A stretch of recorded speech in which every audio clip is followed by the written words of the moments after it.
Elijah, kaya mong isolve yan? Yes po. Okay, pakimultiply nga. Sir, pa-check po. Sir, pa-check po. No. Tama naman yung sagot mo. Very good. Okay, 9 times 8 is 72. Very good, palakpakan. Kisaya, use continue in a sentence. Pwede Tagalog, sir? Sige, Tagalog. Okay, pakibasa nga yung naisulat mo pangungusap. Kahapon ang dami nyo. Ngayon ang continue. Ang continue. Okay, Kisaya, pakibasa nga itong mga words sa pisara. Often. Bakit often? Silent T yan. Often. Often. Very good. Next word. Soften. Silent T pa rin yan. Soften. Pangatlong word. Aupu. Bakit aupo? Sabi mo sa silent T. Okay, class, pakidugtungan nga ang salitang fan para nga makabuo ng panibagong salita. Okay, fantastic. Very good. Very good, fanatic.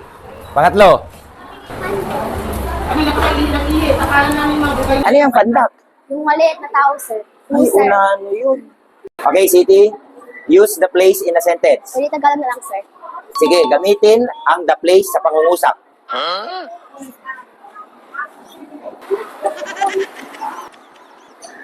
Okay, basahin mo nga.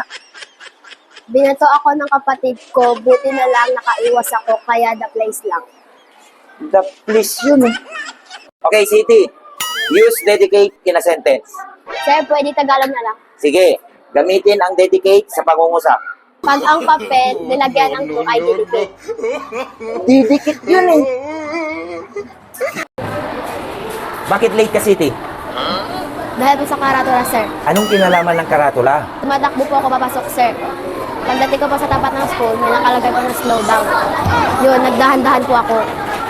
Tapos, Yun tuloy, na late. class, pakidugtungan ang salitang puto para makagawa ng panibagong salita.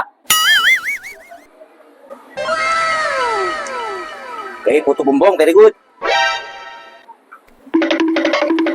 Magaling. Meron niyang puto, bigas. Puto, kape. Okay, Stephanie, pakibasa nga itong mga word. Listen. Listen. Hindi ganun. Silent yan. Ulit. Listen. Very good. Next word. Castle. Silent pa rin yan. Hindi castel.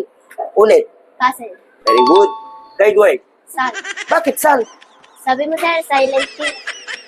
Okay, mathematics naman tayo. Amna, pakisolve nga to. Madali lang yan, sir. Bakit 21? Ganito po kasi yun, sir.